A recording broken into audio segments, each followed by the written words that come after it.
Olá, você está vendo o canal Fã. Eu sou Henrique Dibo e vamos conferir uma entrevista com o professor doutor, presidente agora da FEPALC, Celso Augusto Schroeder. Eu sou o Maurício. Temos aqui o professor Celso Augusto Schroeder, vice-presidente da Federação Nacional dos Jornalistas, a FENAGE, que foi eleito presidente da Federação dos Jornalistas da América Latina e do Caribe.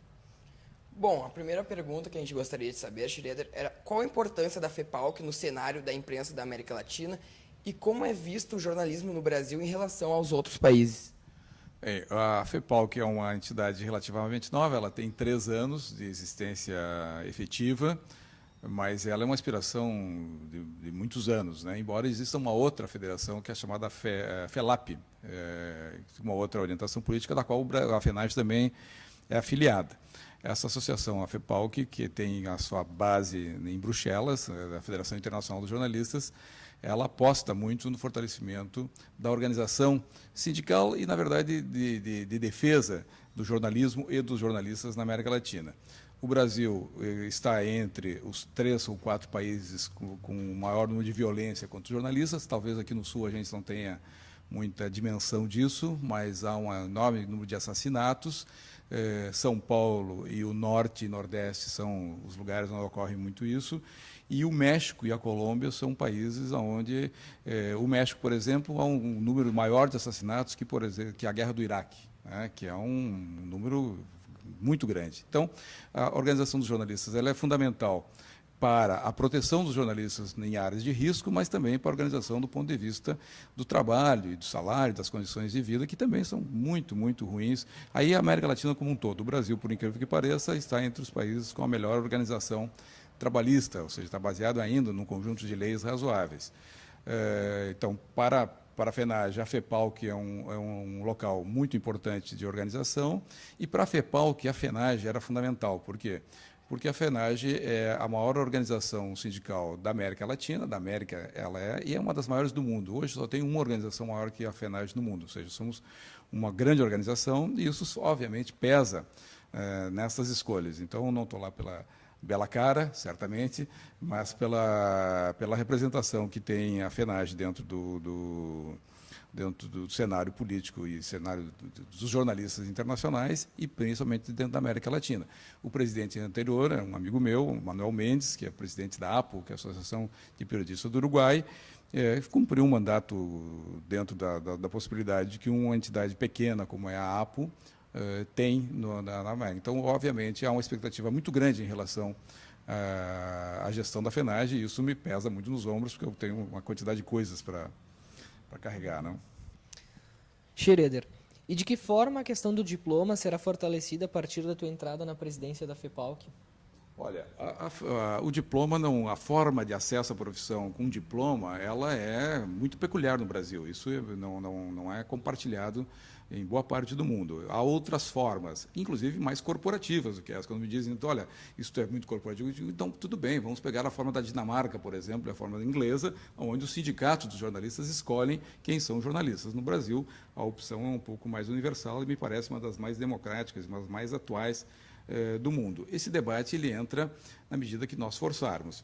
Na última reunião, quando é passado o cargo para mim, o ex-presidente, Manuel Mendes, que eu já me referi, o Manolo, refere-se a essa questão. E, obviamente, nós vamos colocar esse tema na agenda internacional. Os ingleses, que têm hoje a presidência da FIJE, que é a Federação Internacional dos Jornalistas, eles olham com muita simpatia a forma com que no Brasil se dá o acesso à profissão, embora, como eu disse, na Inglaterra a forma é completamente diferente. Então, essa agenda, o Brasil vai, de alguma maneira, pautar no debate do internacional. E isso nos fortalece, ou seja, já começa a circular essa tentativa de desregulamentadora que o Brasil sofre, que os jornalistas do Brasil sofrem, já circula nos circuitos internacionais e, certamente, isso pesa nas decisões e pesa, digamos, entra na balança política, né? Isso para nós é importante. Schroeder, tu acreditas que a escolha de um brasileiro como presidente da FEPALC foi influenciada pela necessidade da entidade ter que adquirir uma organização mais forte para enfrentar os problemas da violência contra os jornalistas da América Latina?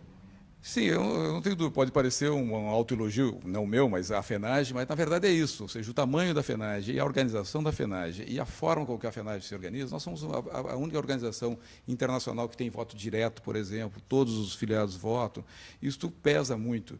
E a federação precisava desta dimensão, precisava desta força. Então, a FENAGE foi guindada a essa condição, meio que forçado. Nós fomos lá para apoiar o companheiro da Colômbia, o companheiro Eduardo, que aspirava a esse cargo. Nós estávamos lá para apoiá-lo e, na verdade, as condições políticas e a contingência, digamos, do debate lá nos obrigou a assumir a presidência e a Colômbia assumir a vice-presidência. Então, eu não tenho dúvida que a expectativa é essa, de fortalecimento, né? Então, nós vamos ter que corresponder e a FENAGE está disposta a isso, ou seja, nós já vamos constituir uma secretaria. Nós temos já uma história de política internacional bastante fortalecida na FENAGE. Eu já fui diretor de Relações Internacionais, não é por acaso que eu estava lá nessa reunião no México, e nós vamos montar uma secretaria aqui em Porto Alegre, com um correspondente, alguém que fale, enfim, bilíngue, no mínimo espanhol e inglês, já que o meu inglês é tarzânico, absolutamente tarzânico, para a gente poder dar uma demanda e corresponder a essa expectativa e essa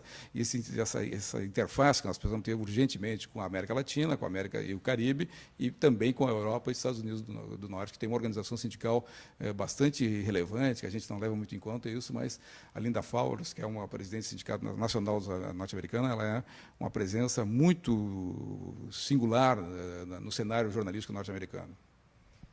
E, para encerrar, nós gostaríamos de saber como é que o jornalista brasileiro irá perceber os reflexos da tua política na FEPALC. Esses reflexos são não são de uma hora para outra, são lentos, né? O que eu acho que já está acontecendo é que nas correspondências, no noticiário internacional, porque também não é particular do Brasil, o debate sindical, o debate interno dos jornalistas não é notícia. Isso não circula em nenhum local de imprensa brasileiro e também na Europa e nos Estados Unidos é um pouco... não é muito comum, embora muito maior que no Brasil. Então, o que vai acontecer é isso, é circular essas coisas internacionais e as nossas demandas começarem a terem eco internacional. Por exemplo, essa decisão sobre o diploma no Brasil, já está todo mundo está de olho nela, e uma decisão que aconteça aqui, que seja desfavorável à aspiração dos jornalistas, certamente terá repercussão internacional. Essa foi a entrevista com o professor Celso Schroeder. Confira agora as dicas de cinema do Cybercine com Juliana Toledo. Olá, o Cybercine de hoje destaca as principais estreias da semana nos cinemas de Porto Alegre. Última Parada 174, dirigido por Bruno Barreto, é uma ficção baseada na tragédia real do sequestro de um ônibus no Rio de Janeiro. Bruno Barreto se inspirou a fazer esse filme depois de assistir ao documentário Ônibus 174, que foi dirigido por José Padilha, o mesmo de Tropa de Elite. Última Parada 174 estreia com a expectativa de ser um grande filme, uma vez que ele é um indicado para representar o Brasil no Oscar. Além disso, o roteiro é de Braulio Mantovani, que também escreveu os sucessos Tropa de Elite e Cidade de Deus.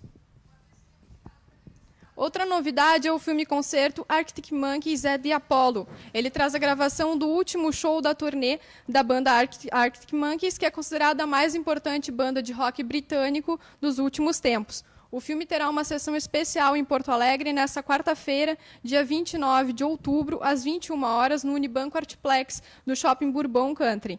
A má notícia para os fãs é que haverá apenas essa sessão na quarta-feira. O filme não entra no circuito comercial tradicional dos cinemas. Quem perder pode conferir no DVD, que sairá só em novembro.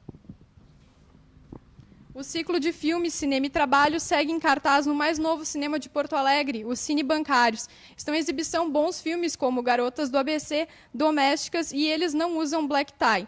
O preço dos ingressos é bem acessível, custa R$ 5,00 e os estudantes pagam apenas R$ 2,50. Além disso, há sessões gratuitas em alguns horários. O Cine Bancários fica no centro da cidade, na Rua General Câmara, 424. Essas foram as dicas do Cybercine de hoje, e agora é com Maurício Tomedi. Obrigado, Juliana. Bom, esse foi mais um Canal Fã. Confira outras notícias no site cyberfan.pucrs.br. Até mais. Até mais.